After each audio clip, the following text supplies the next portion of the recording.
Всем привет! Сегодня покажем эффективные средства в борьбе с простудой и кашлем. Этот рецепт проверенный годами. Это антибактериальное, антивирусное дезинфицирующее средство. Берем 1 литр жирного молока, 6 зубчиков чеснока и 3 средних луковицы. Лук нарезаем кубиками, а чеснок пластинами. Можно чеснок натереть на терке или пропустить через чеснокодавку. Далее ставим 1 литр молока на средний огонь до закипания. Как только молоко закипело, поднялась пенка, закидываем в него измельченный лук и чеснок. Ждем опять, когда молоко с луком и чесноком закипит. Выключаем огонь. Молоко дальше кипятить не надо. Далее накрываем крышкой и настаиваем молоко с чесноком и луком под крышкой 5-7 минут. Можно еще укутать. Через 7 минут часть молока в объеме 1 стакана 250-300 мл можно процедить через марлю или ситечко.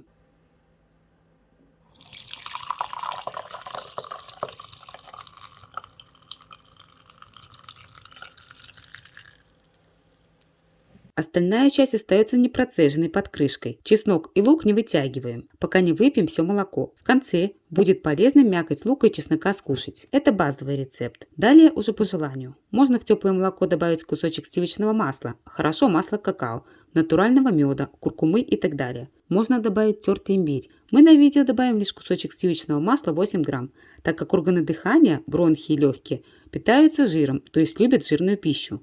Сливочное масло лучше брать натуральное, жирное, 82,5%. Если будете добавлять мед, то кладите 1-2 чайных ложки на 1 стакан молока. Помните, что на мед может быть аллергия. У кого непереносимость лактозы, вместо молока можно взять воду. Перед применением желательно проконсультироваться с лечащим врачом. Кстати, если ноги пропарить и попить такое молоко, то кашель быстрее пройдет. При сильном сухом кашле обязательно попробуйте. Как принимать? Пить необходимо в теплом виде не менее 3 раз в день по 1 стакану, 250-300 мл для взрослого. То есть каждый раз подогревать. Для детей дозу можно уменьшить наполовину, ну или сколько смогут выпить. Например, 1-2 столовых ложки. Кстати, детям можно пить через трубочку, если уж совсем не могут пить. С трубочки это делать гораздо интереснее. Через пару дней действие этого народного средства будет налицо. Молоко смягчает раздраженное горло, укрепляет иммунитет. Лук и чеснок убивают все микробы и способствуют отхождению мокроты. Все сгустки будут откашливаться. Если понравилось видео, ставьте лайк. Будьте здоровы!